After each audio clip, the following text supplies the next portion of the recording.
आंखें बंद करेंगे, हम प्रार्थना करेंगे। ओ रेखा मालावा, thank you Jesus, thank you Jesus, thank you Jesus, thank you Jesus. प्रभु यीशु मसीह में तेरा दास प्रार्थना करता हूँ, हर एक भाई और बहन और बेटों बेटियों के लिए परमेश्वर, दास दासियों के लिए परमेश्वर, ओ जो भी इस समय सुन रहे हैं परमेश्वर, ओ प्रभु जी जो आपने परमानंद ओ को आशीष का वचन इधर रखा है परमेश्वर, तेने कहा है जो कोई पढ़ने वाला हो, जो कोई सुनने वाला हो, जो कोई इसको मानने वाला हो, वो धन्य है परमेश्वर। और आज जो भी इस मीटिंग से जुड़ा है परमेश्वर, हर एक तेरे नाम में धन्य कहलाए परमेश्वर, वो प्रभु जी धन्य आशीष में जाने पाए परमेश्वर, वो अनंत स्वर्ग के वो परमेश्वर अनंत स्वर्ग में उन जाने वाले लोगों में गिने जाए परमेश्वर। ओ प्रभु जी कोई भी व्यक्ति नाश ना हो परंतु अनंत जीवन पाए परमेश्वर। मैं दुआ करता हूं तेरे नाम में परमेश्वर। ओ प्रभु जी मेरे भाई और बहनों के लिए, मेरे बच्चों के लिए परमेश्वर, ओ छोटे छोटे बच्चों के लिए, जो परमेश्वर हर एक परिवार के लिए दुआ करता हूं। इस कलीसिया से जुड़ने, संगत से जुड़ने वाले, हर एक मिनिस्ट्री से जुड़ने हर एक भाई बहनों को मैं प्रभु यीशु तेरे नाम में आशीष देता हूं। तेरे नाम में छुड़ाए जाए अंधकार की शक्तियों से परमेश्वर को हजार। देखिए हम प्रकाशित वाक्य हमने पहला अध्याय का पहला वचन को हमने शुरू किया था, लेकिन हम सिर्फ पहले शब्द के बारे में हमने 12 मीटिंग किया, ठीक है। और लगभग करके 2-2.5 महीने तक हमने सिर्फ यीशु मसीह के बारे में सीखा है। तो सोचिए, और हम कोई ज्ञानी नहीं है, हम कोई ज्ञान हमारे पास कोई ऐसा ज्ञान नहीं कि हम इन चीजों को जान, लेकिन पवित्र आत्मा ने इतना हमें बोलने के लिए, इतना सीखने के लिए, यीशु मसीह के बारे में आपको कितना आपको सिखाया है पवित्र आत्मा ने, आप सोच सकते हैं। तो अब हम एक बार फिर से इस वचन को पढ़ेंगे। हमें कोई दुनिया में जाने की जल्दी नहीं, जब तक इस धरती पर है हम इस वचन का अध्ययन करते रहेंगे, है ना। तो पढ़िए, बाइबल जिसके पास में है पहला वचन पढ़िए। यीशु मसीह का प्रकाशित वाक्य जो उसे परमेश्वर ने इसलिए दिया कि अपने दासों को वे बातें जिनका शीघ्र होना आवश्यक। अभी हमने जो सीखा है वो यीशु मसीह, यहां तक हमने सीखा यीशु मसीह हमारा जो प्रभु है, हमारा जो सब कुछ है, उसके बारे में हमने सीखा है। उससे आगे क्या लिखा है? यीशु मसीह का प्रकाशित वाक्य, है ना। मैं आपको ऊपरी तौर पर बताता हूं, ये जो प्रकाशित वाक्य की पुस्तक है ये यीशु मसीह का प्रकाशन है, जो उसे परमेश्वर ने इसलिए दिया, यानी यीशु मसीह का ये पूरी पुस्तक यीशु मसीह के बारे में है। और यीशु मसीह को ये प्रकाशन किसने दिया? पिता परमेश्वर ने दिया। और क्यों दिया? कि अपने दासों को वो बातें जिनका होना शीघ्र अवश्य दिखाए, और उसने अपने स्वर्गदूत को भेजकर उसके द्वारा अपने दास यूहन्ना को बताया। देखिए हमारे पास ये प्रकाशित वाक्य कैसे आया? आप इस पुस्तक को पढ़कर बता सकते हैं क्या हमारे पास ये प्रकाशित वाक्य की पुस्तक कैसे आई? देखिए आप इस वचन को पढ़े तो मालूम चलेगा भाइयों बहनों। देखिए ये परमेश्वर से किसको आया है? यीशु मसीह को मिला है प्रकाशन। और यीशु मसीह ने किसको दिया? नहीं, यूहन्ना को नहीं दिया, यूहन्ना को देने के लिए अपने दूत को दिया, है ना। लिखा है ना इसमें, उसने अपने स्वर्गदूत को भेजकर, है ना, इसी एक वचन में लिखा है अपने स्वर्गदूत को भेजकर। तो अभी प्रभु यीशु मसीह ने स्वर्गदूत को ये अपना प्रकाशन दिया, और फिर स्वर्गदूत ने यूहन्ना को ये बात बताई। फिर यूहन्ना ने किसको बताया?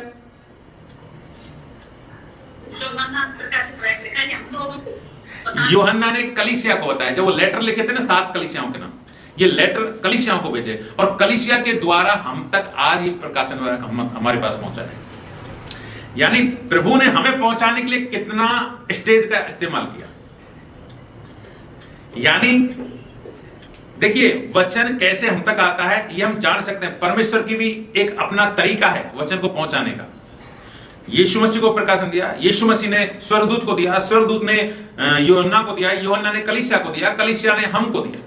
और आज हम एक हर कलीसिया अपने दासों के द्वारा, अपने विश्वासी लोगों के द्वारा ये हर एक व्यक्ति तक ये प्रकाशन पहुंचा रही है। आज हम जो पढ़ रहे हैं यही हम जिम्मेदारी हम निभा रहे हैं। आज ये कलीसिया में जो कलीसिया के द्वारा हमें जो मिला है, आज हम आप सब शेयर कर रहे हैं इस बात को। तो है क्या दरअसल यूहन्ना का प्रकाशित वाक्य? प्रकाशित वाक्य का मतलब क्या है? देखिए प्रकाशित वाक्य का मतलब है, आपको अगर मीनिंग बताऊं तो रहस्य का उद्घाटन, यानी कोई छुपी हुई चीज है, छुपी हुई चीज है, अब उससे पर्दा उठाया जा रहा है, उससे पर्दा उठाया जा रहा है, रहस्य का उद्घाटन हो रहा है, अनावरण बोल सकते हैं हम, यानी कोई छुपी हुई बात को आपको बताया जा रहा है। अगर एक दूसरे शब्द में बोलूं तो ये सर्वनाश के लिए तैयारी है। सर्वनाश यानी प्रकाशित वाक्य में वो चीजें आपको दिखाई जाएंगी कि इस दुनिया का अंत कैसे होगा, कैसे कैसे न्याय होगा, यानी सर्व का सब का विनाश कैसे होने वाला है आने वाले समय में, ये सब इस प्रकाशित वाक्य में दिखाया जाता है। Hallelujah, praise the Lord. देखिए आप एक एक शब्द इसमें इतना गहरा है, मैं इसको पढ़ रहा था पहले वचन को, और मुझे एक एक शब्द से आगे बढ़ा नहीं जा रहा इसमें। एक एक शब्द जो है वो अपने आप में पूरा बाइबल को समेटे हुए है।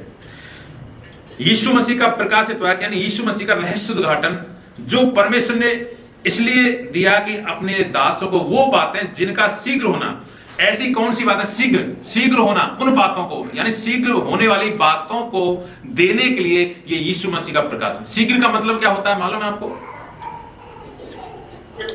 जल्दी। और दूसरा अर्थ और कोई?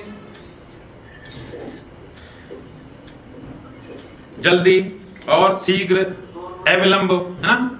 लेकिन एक और अच्छा, बहुत अच्छा इस शब्द को व्याख्या करता है, वो यूनानी शब्द है टेकोस, लेकिन उसका मतलब क्या निकलता है? नहीं, अचानक घटित होना, अचानक घटित होना, अचानक घट जाना।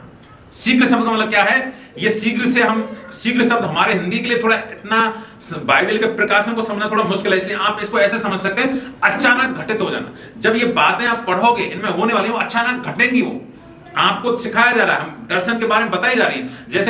जैसे आप देखिए जल प्रलय जब हुआ तो पहले 300 साल पहले नूह सबको बता रहा था ऐसा होगा, चाहे किसी को, लेकिन सब लोग ठीक है 100 साल हो गए, अरे तो ऐसे ही बक रहा है बातों, ऐसे ही बोल रहा है इसको। लेकिन जब जल प्रलय का समय अचानक हुआ तो जो हम सोच रहे हैं, हम जिसके बारे में बात करें कि यीशु मसीह आएगा, बादलों पर लेके जाएगा, पूरा ये क्लेश काल आएगा, पूरी दुनिया नष्ट होगी, ये अचानक होगा। शीघ्र तो हो रहा है, शीघ्र का मतलब शीघ्र में एक टाइम नहीं, लेकिन अचानक होगा। हम सुन रहे हैं, समझ रहे हैं, लेकिन हमको भी पता नहीं कब आएगा, और जब आएगा हमको पता नहीं चलेगा, अचानक होगा वो सब कुछ। तो एक सबसे बेस्ट जो शब्द मुझे लगा इसका डेफिनेशन में, वो अचानक घटित होना। तो जो हम पढ़ेंगे, हम जो सीखेंगे और जो हम सीखने जा रहे हैं, ये सब बातें अचानक होंगी, समझ लीजिए बात, अचानक होने वाली बात, मालूम है। और इस पुस्तक को बुक्स ऑफ सेवंस भी कहा जाता है, बुक्स ऑफ सेवंस, क्योंकि इस बुक को आप पढ़ेंगे ना तो हर चीज को, 7 कलीसियाएं, 7 कटोरे, 7 मोहरें, है ना, 7 विपत्तियां, 7 बहुत सारे चर्चे और ऐसे तरह बहुत सारी चीज 7 करता है। इसको एक बुक्स ऑफ सेवंस भी कहा जाता है, यानी एक अंदर का एक नाम अपना। हालेलुया। और देखिए, और 7 कंद क्यों है कि ये पूर्णता का अंक है, 7 कंद। मैं आपको कुछ ऐसी छोटी छोटी बातें बता रहा हूं जो शायद आप बाइबल में देख नहीं पाओगे, और ये सिखाने से ही आपके जीवन में आएंगे। देखिए इस पुस्तक के बारे में अगर जाने तो ये पूरा आप कैसे बोलेंगे कि ये जो प्रकाशित है कि पुस्तक 66वीं पुस्तक है। फुल टोटल बाइबल में कितनी पुस्तक है? 66। लेकिन क्या जानते हैं कि इसमें क्या लिखा है? इस पुस्तक में है क्या? देखिए जो पिछली 65 पुस्तक 65 बुक में जो है, उनमें जो प्रश्न उठाए, 65 किताबों के प्रश्न और 66 पुस्तक उनका उत्तर दिया गया है। यानी पूरी बाइबल का आंसर इधर मिलेगा। 65 पुस्तकों में जो क्वेश्चन उठाए गए हैं, जो पता नहीं पिछले पुराने नियम के लोगों को क्या है, अनेक प्रभु के दासों को पता नहीं था कि क्या होने वाला है, लेकिन यहां आके 66वीं पुस्तक में उनका उत्तर मिलता है। यानी 65 पुस्तकों के सवालों का 66वीं पुस्तक प्रकाशित वाक्य में उनका उत्तर मिलते हैं, जवाब मिलते हैं। एक दूसरी तरह मैं बोल सकता हूं, जो उत्पत्ति में शुरू हुआ था, उत्पत्ति में पहले दिन से लेकर सृष्टि आदि में क्या था उससे लेकर, और जो शुरू हुआ था वो यहां प्रकाशित वाक्य में अंत होता है। ये पुस्तक वो है जो यहां अंत हो, हर चीज का अंत हो जाएगा, इससे आगे कुछ नहीं है। यानी अगर ये प्रकाशित वाक्य के बाद में कोई पुस्तक है क्या? नहीं है, तो इसके बाद दुनिया भी नहीं हो, कुछ भी नहीं होगा। ये अंत की पुस्तक है, अंत की पुस्तक है, और हमारे लिए अनंत की पुस्तक है। 2 शब्द हैं, मैं आपको बोल रहा हूं। मसीह लोगों के लिए अनंत की पुस्तक है, और जो मसीह नहीं है उनके लिए ये अंत की पुस्तक है। यानी कुछ लोग नरक जाएंगे, अनंतकालीन नरक में, कुछ लोग अनंत जीवन में जाएंगे। तो ये हर तरह से अंत और अनंत की पुस्तक है। देखिए, जो भी योजनाएं परमेश्वर की इस पूरी बाइबल में दिखाई देती हैं, वो यहां प्रकाशित वाक्य में पूरी होती हैं। सब कुछ यहां का मतलब क्या है? परमेश्वर की सारी योजना यहां प्रकाशित वाक्य पूरी, उसके बाद कोई योजना बचेगी नहीं। यानी 1000 साल का शासन समाप्त हो जाएगा, आकाश और धरती कागज की तरह लपेट दिए जाएंगे। यानी कंप्लीट योजना पूरी होने के बाद कुछ योजना आगे की नहीं है परमेश्वर की। और ये किताब प्रकाशित वाक्य किताब पूरे अनंतकालीन के बारे में है, अनंत काल के बारे में है। जब आप पढ़ेंगे तो अगर आपको मैं इसको वैज्ञानिक भाषा में, आज के आप लोग नए लोग हैं, आप नई पीढ़ी के लोग हैं, तो मैं आपको आपकी लैंग्वेज में अगर इसको बोलूं तो ये पुस्तक एक कंप्रेस्ड कंप्रेस्ड मोड में है। ये कंप्रेस्ड का मतलब जानते हैं, कोई चीज को सुकोड़ देना, कई जैसे जिप फाइल होती है ना, इसको जिप फाइल की तरह बोल सकते। ये प्रकाश सप्ताह का जो हर एक चैप्टर में जिप फाइल में, जिप फाइल सीधा नहीं खुलती है। जिप फाइल क्या करते हैं, उसको पहले डाउनलोड करना पड़ता है, डाउनलोड करने के बाद में फिर ओपन करते हैं, फिर उसको पढ़ते हैं। कह सकता है कि इसको जिप फाइल बोलते हैं। ये हर एक में गहरा राज छुपे हुए, यानी कहने का मतलब गहरे राज छुपे हुए हैं इसमें। अब आप उसको खोलोगे तो फिर बड़ी होगी वो चीज। हालेलुया। इसलिए जिप फाइल को पहले डाउनलोड करो, फिर अनजिप करो, फिर उसको पढ़ें आप। तो देखिए ये किसने लिखी आपको मालूम है? ये पुस्तक किसने लिखी भाई? इसमें लिख रहा है पुस्तक में यूहन्ना का प्रकाशित वाक्य। तो ये पुस्तक यूहन्ना ने लिखी है। अब देखिए पूरी बाइबल की सबसे कठिन, सबसे जटिल, जो समझ में ना आने वाली और ये सबसे घबराने वाली और सबको टेंशन देने वाली पुस्तक ये है। लेकिन सोचिए, ये यूहन्ना के बारे में आप जानेंगे तो पता है ये यूहन्ना कौन था। यूहन्ना के बारे में जब प्रेरितों काम पढ़ेंगे तो उसमें पता चलेगा ये अनपढ़ था। अनपढ़ था और सारे चेलों में, सारे प्रेरितों में ये कम ज्ञान रखता था। इसको ज्ञान नहीं था इतना।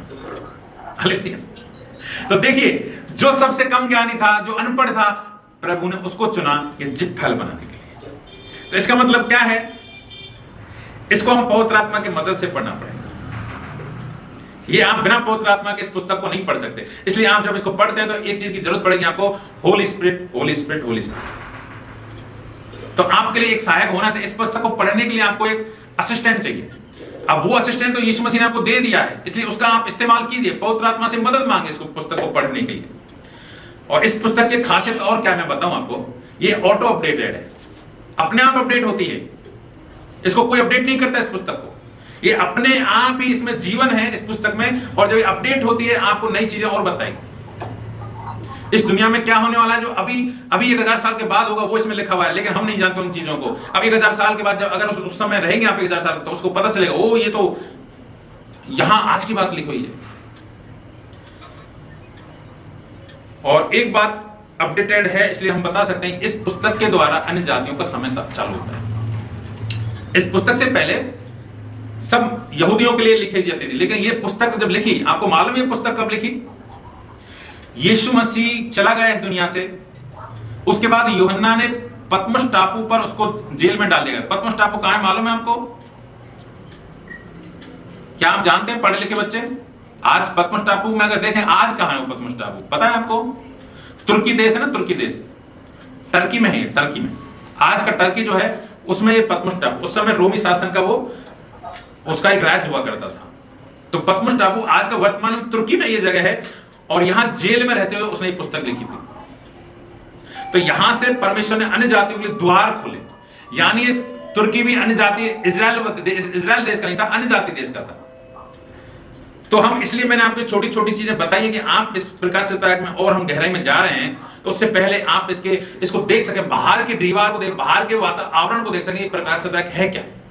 आप जब भवन के अंदर जाते हैं तो बाहर से डिजाइन देखते हैं, कभी कोई महल देखने जा रहे हैं, कोई म्यूजियम देखने जा रहे हैं, आप किसी के घर में जा रहे हैं, सबसे पहले नजर पड़ेगी तो आप ऐसे चारों ओर से देखते हैं, ओ बड़ा है घर, तो बड़ा है, ज्यादा बड़ा है, इसके गेट अच्छे हैं, है ना, ये ऐसा कलर है, हर चीज को आगे पीछे देखते हैं। तो आप मैं ये चीजें आपको बाहर से दिखा रहा हूं चीजों।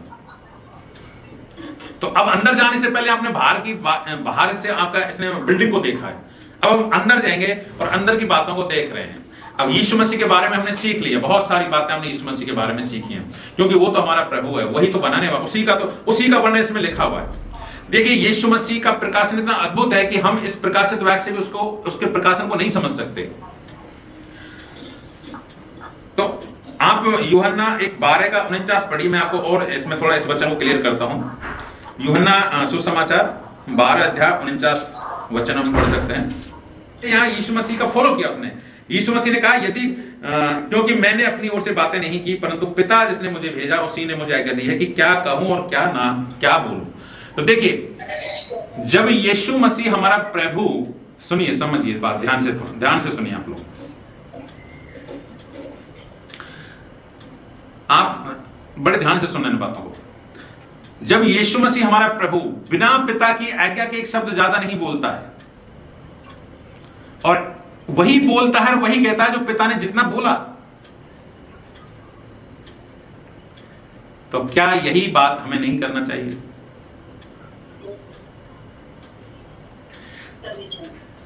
देखिए, हम परमेश्वर से बड़े नहीं हैं, हम यीशु मसीह से बढ़कर नहीं हैं, लेकिन यीशु मसीह ने इस धरती पर वही किया जो पिता ने बोला, और पिता ने कहा कि तू ये बोल वो कर, उतना ही बोला। ये वचन कह रहा, मैं नहीं कह रहा। तो आज हम जब परमेश्वर में विश्वास योग्य सेवक हैं, विश्वास योग्य विश्वासी हैं, तो हमें जो वचन में हमें बोला गया है हमें वही काम करने हैं। हमें ना तो वचन से बाहर जाकर कोई काम करना है। परमेश्वर ने जितनी आज्ञा हमको दी है, इसलिए वचन में बाइबल लिखा है तू एक शब्द ना तो घटाना ना एक शब्द बढ़ाना। प्रकाशित वाक्य हम पढ़ोगे आप इन बातों को, हम देखेंगे हर एक बात को। तो ये आप याद रखिए, आप मसीह जीवन में अपनी ओर से कुछ नहीं बोला आपको। इसलिए परमेश्वर ने, आप बुद्धिमान क्यों है मालूम है आपको? क्योंकि आप अपनी बुद्धि से काम नहीं लेते हैं, आप इसमें जो लिखा है उसके अनुसार चलते हैं, इसलिए आप बुद्धिमान हैं। आप ऐसा नहीं कर सकते कि परमेश्वर ने हमको मूर्खों को चुन लिया कि बुद्धिमान हो जाए, लेकिन बुद्धिमान होने का मतलब क्या है ये समझिए। अगर आप वचन से बाहर चलते हैं तो आपसे बड़ा कोई मूर्ख नहीं है, और अगर आप वचन के अनुसार चलते हैं तो आपसे बड़ा कोई बुद्धिमान नहीं है, क्योंकि ये परमेश्वर के वचन है। हमें कोई ज्ञान की और कुछ सीखने की जरूरत नहीं, आप सिर्फ बाइबल पढ़िए और कुछ करने की जरूरत नहीं है आपको। बाइबल पढ़िए और आपको पता चलेगा, ओ ये तो इसमें ऐसा लिखा, मुझे ऐसा करना है, मेरा स्वामी ऐसा करता है तो मैं भी वही करूंगा। इसलिए स्वामी से बढ़कर हम नहीं हैं, याद रखिए। हमें कैसे सेवा करनी है, कैसे मिनिस्ट्री करनी है, कैसे हमको बाइबल पढ़ना है, कैसे उपवास करना है, कैसे हमको किसी के लिए प्रार्थना करना है, कैसे कलीसिया को चलाना है, ये आपको बाइबल से सीखना होगा। अपने मन मुताबिक हम अपने जीवन में कुछ नहीं करना चाहिए, याद रखिए। अगर हम, हाँ बहुत सारे लोग कर सकते हैं, लेकिन इसका फिर हम, प्रभु हमारे साथ नहीं रहेगा, हम वो उसके जिम्मेदार हम होंगे अगर हमारे जीवन में कुछ भी करते हैं तो। हालेलुया।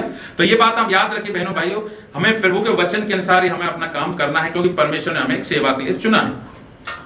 इसमें 17 का 8 पढ़िए, यूहन्ना में ही। क्योंकि जो वचन तुमने मुझे दिए मैंने उन्हें उनको पहुंचा दिए, और उन्होंने उनको ग्रहण किया, और सच सच जान लिया है कि मैं तेरी ओर से आया हूं, और विश्वास कर लिया है कि तू ही ने मुझे भेजा। Praise the Lord. आप आनंद प्रकट कर सकते हैं इसके लिए, अपने हृदय में खुशी प्रकट कर सकते हैं। प्रभु ने कितनी अद्भुत बात, ये बात हमारे साथ शेयर किया। देखिए, क्योंकि जो वचन तूने मुझे दिए मैंने उन्हें उनको पहुंचा दिए। देखिए, हमारा एक ही मॉडल है भाइयों बहनों, एक ही। आपका कोई मॉडल, आपका मॉडल उत्तम भाई नहीं होना चाहिए, आपका मॉडल कोई और दुनिया का बड़ा से बड़ा पास्टर नहीं होना चाहिए, आपका मॉडल सिर्फ यीशु मसीह होना चाहिए। आप लोग जान लीजिए, आप लोग विश्वास करें या ना करें, ये घटनाएं अचानक घटेंगी। आप लोग अगर ये सोच रहे हैं कि प्रभु तो पता नहीं, ये भाई भी ये हर आदमी सिखाता रहा है, आने वाला है, आने वाला है, आने वाला है, कब आएगा? हमारी जीजी कभी कहते कब आएगा यीशु, लेकिन याद रखिए अचानक हो गए, अचानक। तब मौका भी नहीं मिलेगा हमें पश्चाताप करने का, पश्चाताप करने का मौका नहीं मिलेगा। प्रभु मुझे क्षमा कर दे, मुझे माफ कर दे, मैंने जो भी पाप किया मुझे माफ कर दे, मैं क्षमा कर मांगता हूं, इतना भी मौका नहीं मिलेगा हमको। इसलिए याद रखिए, यह समय है अनुग्रह का। जो भी गलतियां की हैं आप मन फिराइए, पश्चाताप कीजिए, अपने पापों की क्षमा मांगिए यीशु मसीह के नाम में। चाहे आप सेवा करते हैं चाहे नहीं करते हैं, चाहे विश्वासी या नहीं करते, लेकिन यीशु मसीह के नाम में आज हमें अभी इसी समय क्षमा मांग लेना चाहिए। कि क्या पता, अभी कोई पता है कि अभी हम बोल रहे हैं शब्दों को, अचानक घट सकता है, कुछ भी अचानक रैप्चर हो सकता है। इसलिए मैं सोचू अरे नहीं, इस मीटिंग के बाद मेरी से गलती हुई है कुछ, उसके बाद मैं क्षमा मांगूंगा, अचानक होगा, मौका नहीं मिलेगा, मौका भी नहीं मिलेगा। ये बातें विश्वास के योग्य और सत्य हैं। प्रभु ने जो भविष्यवक्ताओं की आत्मा का परमेश्वर, देखिए जो भी भविष्यवाणी करता है उसकी आत्मा को परमेश्वर हमारा प्रभु है, अपने स्वरदूत को इसलिए भेजा कि वो अपने दासों को वो बातें जिनका शीघ्र पूरा होना आवश्यक दिखाए। तो देखिए, यूहन्ना को ये जो मिला था वो स्वरदूत के द्वारा मिला। तो परमेश्वर एक हायरार्की क्रम में काम करता है। हायरार्की, अगर परमेश्वर सीधा भी तो यूहन्ना को दर्शन दे सकता था ना प्रकाशित वाक्य में, लेकिन उसने नहीं दिया। क्यों? यीशु मसीह के बाद उसने स्वर्गदूत को दिया, स्वर्गदूत के बाद यूहन्ना को दिया, यूहन्ना ने कलीसिया को दिया और कलीसिया ने हमको दिया। तो ये जरूरी है, हम जब सेवा में होते हैं तो ये हमारे इसका पालन करना जरूरी होता है। हम हर एक को जिम्मेदारी होती है कलीसिया में। आप विश्वासी भाई बहन फ्री हो सकते हैं, लेकिन एक जैसे आप सेवा में आते हैं आपकी जिम्मेदारी बढ़ जाती है। आपको उन चीजों का सबको ध्यान रखना पड़ता है जो कि हम बाहर से बोल सकते हो, भीतर से नहीं कर सकते, क्योंकि परमेश्वर ने एक सिस्टम रखा है, उसी सिस्टम में हमको फॉलो करना है। आप ऊपर वाले के प्रति जिम्मेदार होते हैं, नीचे वालों को बोलते हैं, नीचे वाला फिर ऊपर वालों को बोलता है, काम हुआ नहीं हुआ, ये सारे एक सिस्टम में चलता है। अगर उस सिस्टम का फॉलो नहीं होता है तो फिर वो चीजें खत्म हो जाएंगी। 8 वचन पढ़िए इसी में। मैं वही यूहन्ना हूँ सॉरी जो ये बातें सुनता और देखता था। जब मैंने सुना और देखा तो जो स्वर्गदूत मुझसे बातें दिखाता था, मैं उसके पांव पर दंडवत करने के लिए गिर पड़ा। हालेलुया। मैं वही यूहन्ना हूँ जो बातें सुनता और देखता था। जब मैंने सुना तो देखा, जो स्वर्गदूत मुझे बातें दिखाता, मैं उसके पांव पर दंडवत करने के लिए गिर पड़ा। तो देखिए, यूहन्ना जब दंडवत करने के लिए गिरा तो यूहन्ना जानता नहीं था किसके पैरों में गिरना है, किसके में नहीं गिरना है। आपको किसके प्रति जिम्मेदार होना है, आपको पता होना चाहिए। आप किसको रेस्पॉन्सिबल है, ये पता होना चाहिए हमको। आगे अगर वो 9 वचन लिखे तो पढ़िए, आप 9 भी पढ़िए। पर उसने मुझसे कहा, देख ऐसा मत कर, क्योंकि मैं तेरा और तेरे भाई भक्ता हूं और इस पुस्तक की बातों को मानने वाला का संगी दास हूं। सिर्फ हमें दंडवत करना, परमेश्वर करना है। तो आपको रेस्पॉन्सिबल किसके प्रति हो? कभी कभी क्या होता है, मैं आपको बताता हूं, कभी कभी क्या होता है, हम सेवक कलीसिया में सेवा करते हैं और जिसको आपको जवाब देना चाहिए, जिससे बातें की नहीं, उसके बजाय आप दूसरे लोगों को जवाब देना चालू कर देते हैं। वचन कभी इजाजत नहीं देता आपको, जो जिसके प्रति आप जवाब दे हैं उनको ही आपको बोलना पड़ेगा, है ना। अगर मैं अपने और लोगों को जिसको मुझे इंफॉर्मेशन करना चाहिए किसी बात के लिए, भाई हमारी कलीसिया में क्या करना चाहिए, आप सलाह मशवरा नहीं करते हैं और किसी और से सलाह मशवरा करते हैं, बाहर के लोगों से सलाह मशवरा करते हैं, गलत है वो। आप बाहर के लोगों से पर मसीह जीवन की सलाह नहीं ले सकते। वचन में लिखा है, अरे तुम्हारा न्याय कौन करेगा, तुम तो लोगों के न्याय करने के लिए बुलाए गए हो। तो जब हम कलीसिया में सिस्टम में होते हैं, आपको एक अधिकार जिसको दिया है, उस अधिकार के प्रति आपको जवाबदेह होना होता है ना। तो हमें हमेशा हर बात के लिए आपको प्रार्थना आप किससे करवाएंगे? अगर आप हर एक से प्रार्थना करवाने लगे तो प्रार्थना करने वाले को प्रॉब्लम आ जाएगी और जो प्रार्थना कर रहा है उसकी दुष्ट आत्मा भी आपके अंदर आ जाएगी।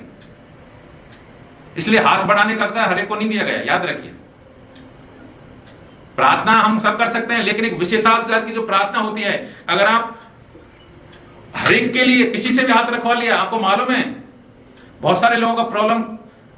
मैं एक प्रभु के दास की पत्नी की गवाही सुनाता हूं मैं आपको, मैंने शायद पिछले दिनों में सुनाई भी थी आपको। एक पास्टर थे, उनकी पत्नी थी, अच्छी सेवा करते, बहुत अच्छी सेवा थी और प्रभु के दास को भी वरदान था। लेकिन एक दिन वो घर में गए और एक दुष्ट आत्मा ग्रस्त एक महिला थी, ऐसा मोटी, और उसको मतलब शरीर से लगता है भाई इसके अंदर तो कोई दुष्ट आत्मा ही होगी। और पास्टर की वाइफ ने क्या किया, जाते उसके ऊपर यीशु मसीह के नाम से हाथ रख दिया और निकाल रहे, यीशु मसीह ने भाग, मैं तो ये डांटती हूँ, ये करती हूँ, वो करती हूँ। और पता है बाद में क्या हुआ, उस दुष्ट आत्मा में जो उसको लेडीज में दुष्ट आत्मा आती थी, उस लेडीज ने उसके हाथों को पकड़ा और झंझोड़ के रख दिया जोरदारी से। और उस प्रार्थना के बाद में वो पास्टर की वाइफ जो है घर जाकर बीमार पड़ गई। बीमार पड़ने के बाद वर्षों तक वो कांपती रही, कांपना नहीं रुका उसका, और मरने की स्थिति में पहुंच गई।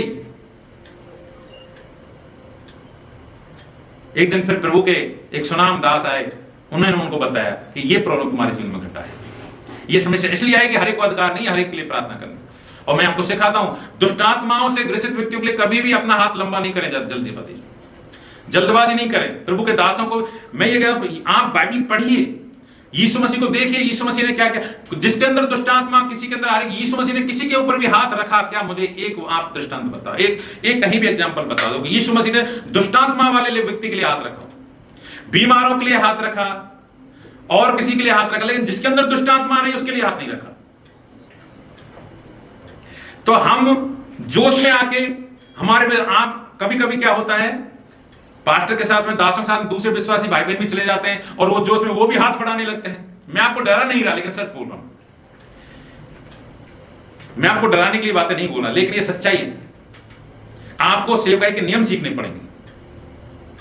और मैं इनको क्यों बोल रहा हूं, क्योंकि हम एक नए लोग हैं, हमारी कलीसिया नई है, हमारे किसी भी लोगों ने कोई बाइबल कॉलेज नहीं पढ़ा है अभी तक, उनको पूरा बाइबल भी शायद अच्छी तरह नहीं पढ़ा किसी ने।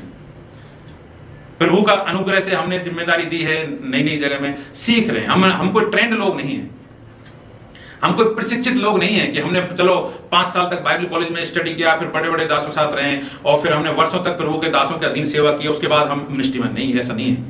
इसलिए मैं आपको बोलता हूं, नई नई बात, नए नए हमारे प्रभु के दास भी नए नए हैं, है ना। तो ये छोटी छोटी बातें आपको सीखना पड़ेगा। इसलिए हमेशा जब भी आप कहें, आप प्रभु के दासों के बिना आप सीधा किसी गड़बड़ी वाले व्यक्ति के लिए सीधा अपने आप को अखाड़े में नहीं कूदें। याद रखें, अखाड़े में कूदने का मतलब क्या है, बड़े पहलवान से पाला पड़ गया, आपको चित्त पटक के वो मारेगा भी। आपको बाइबल में पता होगा 7 भाइयों की कहानी, है ना। दुष्ट आत्मा ने कहा, भैया तुम कौन हो? पौलुस को मैं जानती हूं, यीशु मसीह को जानते हैं हम, तुम कौन हो? और उनको दौड़ा दौड़ा कर नंगा कर करके मार दिया दुष्ट आत्मा। तो ये हर चीज में सभी पर लागू होता है। जब हमें देखना चाहिए कि क्या हम इस पर हाथ रखने के लिए योग्य हैं, क्या प्रभु हमें प्रेरित कर रहा है। और कभी कभी वो समस्याएं जिसके लिए हम प्रार्थना करते हैं उसमें ना गड़बड़ी होता है कि उनकी दुष्टात्मा में क्या है, वो हमारे घर में आ जाती है, वो प्रॉब्लम है, और फिर हमारा घर का पूरा बवंडर बन जाता है, सेवा खत्म हो जाती है। सेवा करने के लिए आए थे, खुद खत्म हो गए। ऐसा नहीं करना। इसलिए जब भी आज अगर पवित्र आत्मा हमसे बातें बोल रहा है तो याद रखिए, सीखने के लिए है। आप ऐसा नहीं कि भूल जाए इन बातों को, आप याद रखिए कि भैया के द्वारा क्या बोला था परमेश्वर हमसे। सेवा की सबकी इच्छा होती है, लेकिन मैं फिर बोलता हूं, सेवा एक युद्ध है, युद्ध है, युद्ध है, युद्ध है। इजी नहीं है भैया बहनों, सेवा इजी नहीं है। मैं फिर कह रहा हूं, सेवा आसान नहीं है। दूर से अच्छा लगता है, अच्छा लगता है, एक बोलने वाला, वो पास्टर बोल रहा है, हाथ रख रहा है, उसके घर में दान दशमान से भी आ रहा है, वो ये तो बढ़िया कमाता हो। बहुत सारी बातें आप सोच सकते हैं माइंड में, और बाहर के लोग तो और भी ज्यादा सोच सकते हैं, लेकिन ये बड़ा टफ है। लोगों के जीवन में जो श्राप होते हैं उनको बड़ा हाथ रखते हैं, श्राप इफेक्ट करते हैं उन लोगों को। पास्टरों के लोगों को देखिए आप, अगर बुद्धिमानी से सेवा नहीं की तो जीवन भर रोटी के टुकड़ों के लिए फिरते हैं। पास्टर के बच्चे का आपने कभी भी कोई, आप जीवन देख लीजिए, ये हमको जीवन देखना पड़ेगा उनका। इसलिए जब भी आप सेवा में आए, सोच समझ कर आप काम करें। हाँ, इच्छा तो होती है, लेकिन जब आप सही सीख जाते हैं, ट्रेंड हो जाते हैं, आप राज्य भी करते हैं। दोनों चीज हैं इसमें, राज्य भी करते हैं आप परमेश्वर के साथ राज्य करते हैं इस दुनिया पर। क्योंकि एक शैतान का अंधकार का शासन है, वो हमारे कदमों तले आ जाता है। ये लड़ाई तो चलती रहेगी जब तक हम इस दुनिया से, या तो प्रभु नहीं उठा लेता है या हम चले नहीं जाते इस दुनिया, तब तक लड़ाई तो चलती रहेगी। लेकिन लड़ाई से डरकर हमें ऐसा भी नहीं, मैं आपको ये भी नहीं बोल रहा कि आपको ये सेवा में नहीं आना है, आइए, लेकिन आप बुद्धिमानी से काम कीजिए, सीखिए, ट्रेंड होइए, अधीनता, गुलाम की तरह सेवा करना सीखिए पहले आप। ऐसा नहीं कि अरे 2 साल हमने चर्च चला रही, अब तो हम ट्रेंड हो गए। इस भूल में मत पड़ना भैया। 2 साल 4 साल लोग 50-50 साल तक सेवा करते हैं, फिर भी उनके बच्चे ट्रेंड नहीं होते हैं। तो अपने आप को अधीनता और दीनता के साथ, परमेश्वर के दासों के साथ रहकर दीनता के साथ रहिए। जो आपको आज्ञा दी जाती है वो करिए। प्रभु जैसा बोलता है, प्रभु का आत्मा, आप अगर अधीनता में हैं तो अधीनता में रहकर आप सब बातें वो करनी है। हालेलुया। 16 वचन पढ़िए इसमें, प्रकाशित यीशु ने अपने स्वर्गदूत को इसलिए भेजा कि तुम्हारे आगे कलीसियाओं के विषय में इन बातों की गवाही दे। मैं दाऊद का मुंह और वंश और भोर का चमकता हुआ तारा हूं। मुझ यीशु ने अपने स्वर्गदूत को इसलिए भेजा, मुझ यीशु ने, ये प्रभु यीशु मसीह कह रहा, मैंने अपने स्वर्गदूत को इसलिए भेजा है कि तुम्हारे आगे कलीसियाओं के विषय में इन बातों की गवाही दे। जो बाइबल, देखिए ये 22वां अध्याय लास्ट अध्याय है, प्रकाशित वाक्य का 22वां अध्याय अंतिम अध्याय है, और अंतिम अध्याय के अंतिम वचन से पहले प्रभु कह रहा है जो प्रकाशित वाक्य में लिखा है वो सब बातें मैंने अपने स्वर्गदूत को बोलकर यूहन्ना को बताई है, और इसलिए बताई है कि इन कलीसियाओं को सिखाए, कलीसिया सीखे इन बातों को, कलीसिया सीखे इन बातों को। तो देखिए मैं 4 आपको बातें इनमें से निकाल कर बताता हूं। 4 बातें हैं जो हम देख सकते हैं कि प्रकाशित वाक्य के बारे में, ये जब आप पूरा हम अध्ययन करेंगे उसके बाद आपको पता चलेगा ये प्रकाशित वाक्य की पुस्तक हमें मसीह विरोधी को बताती है। मसीह विरोधी, एंटी क्राइस्ट। अब आप, जब मैं एंटी क्राइस्ट बोल रहा हूं तो आपके मगज में मगज का मतलब माइंड में एक बात आ रही होगी, वो जो अंत के समय में आएगा वो राज्य करेगा, वो एंटी क्राइस्ट नहीं। एंटी क्राइस्ट तो हमारे हर जगह, हमारे चारों ओर फैले हुए हैं। एंटी क्राइस्ट हमें भी हो सकता है। एंटी क्राइस्ट, वो एंटी क्राइस्ट कौन है मालूम है? कौन एंटी क्राइस्ट? जो यीशु मसीह के विरुद्ध में उसके जो वचन के अलावा कुछ बातें बोलता है, वो हर एक व्यक्ति एंटी क्राइस्ट है। इस वचन से बाहर जो सिखाता है, वचन से बाहर बोलता है, वचन से बाहर चलता है, वो एंटी क्राइस्ट है, मसीह विरोधी है। तो ये प्रकाशित वाक्य की पुस्तक जहां पढ़ेंगे, जानेंगे, समझेंगे और इसकी गहराई को देखेंगे तो आपको एंटी क्राइस्ट का पता चलेगा। मेरे पास में एंटी क्राइस्ट कौन है, हम भेड़ों के बीच में भेड़िया कौन है, ये आपको पता चल जाएगा। हम दावा तो करते हैं हम प्रभु से मुझे ये बातें मिली प्रभु से, लेकिन क्या सच में प्रभु से बातें मिलती हैं? हालेलुया। दूसरी बात, ये पुस्तक हमें परमेश्वर का न्याय बताती है, न्याय कि न्याय आएगा। आप पर हर तरफ दया की गई है पूरी बाइबल, ये नए नियम में अनुग्रह का समय, अनुग्रह। लेकिन ये प्रकाशित वाक्य बताता है कि सबसे पहले न्याय आपसे चालू होगा। दुनिया का न्याय होने से पहले, अन्य जाति लोगों का न्याय होने, नरक के लोगों का न्याय होने से पहले आपका न्याय होगा, विश्वासी का न्याय होगा। यह पुस्तक ये बताती है। इसलिए आपको कितनी सावधानी से जीवन जीना चाहिए, यह बाइबल कितनी गहराई से आपको पढ़ना चाहिए, कितने लगन से इसको पढ़ना चाहिए, यह आपको पता होना चाहिए। यह मनोरंजन की पुस्तक नहीं है, यह आप पे प्यार करने की पुस्तक है। मनोरंजन करने के लिए लोग बाहर जाते हैं, नाचना, गाना, फिल्में देखना होता है, लेकिन वो कितना समय बिताते हैं उसके साथ में? लेकिन प्यार करने के लिए अपना परिवार होता है, बच्चे होते हैं, अपना घर होता है, उसमें हम जीवन भर रहना चाहते हैं। तो आप मनोरंजन के लिए 3 घंटे भी बर्बाद ना करें, फिल्मों में ना जाएं, यूट्यूब को ना देखें ज्यादा, आप संसार में ना जाएं। तीसरी बात, और ये हमें बताएगी, आप जब आगे बढ़ेंगे, इस धरती पर आने वाली विपत्तियों के बारे में। ये धरती पर कैसे कैसे विपत्ति आएगी वो आप जानेंगे इसमें। तो ये पुस्तक विपत्तियों के बारे में बताती है, और जब विपत्तियों को देखेंगे, हमने पढ़ी होगी तो आपको घबराहट होती है। कैसे कैसे होगा, वो कैसे होगा इस देश में, आग से जलेंगे लोग, मौत मांगे लेकिन मौत नहीं मिलेगी, सर काटे जाएंगे, आप कुछ भी नहीं कर सकते आपकी मर्जी से। और चौथी बात, इस पुस्तक में आप देख सकते हैं कि बेबीलोन का रहस्य छुपा हुआ है। बेबीलोन का मतलब जो सबसे घृणित जगह है, और जो सबसे एक बेबीलोन वेश्या के रूप में देखा गया, उसका आप रहस्य इसमें देख सकते हैं। धीरे धीरे पढ़ेंगे पहले अध्याय से, तो आप देखेंगे, आप सोचेंगे वो समुद्र में से एक जानवर निकला, उसके 10 सींग थे, 4 मुख थे, एक टूट गया फिर से नहीं, मतलब आप समझ नहीं पाएंगे क्या करें। आप सोचेंगे अच्छा शेर की तरह है, वो शेर जैसा कल्पना आपके इमेज में क्या करेंगे, आप शेर जैसा बनाएंगे आपको। एक वैश्या के सिर पर वो पक्षी के बीच ऊपर उड़ गई और फिर उसने उसको जन्म दिया, आप एक लेडी की कल्पना करेंगे, आप समझ नहीं पाएंगे क्या बात कर रही है। ये पूरी जो प्रकाशित वाक्य है, ये सांकेतिक भाषा में आप बात करेंगे, सांकेतिक भाषा में, और आप उस बात को समझ नहीं पाएंगे कि क्या कहना चाहता है, और प्रतीक के रूप में बात करेगा। इन बातों को जब आप समझने लगते हैं, समझाने वाला कौन है? एक ही व्यक्ति है, वो आपके पास है, वो आपके अंदर है,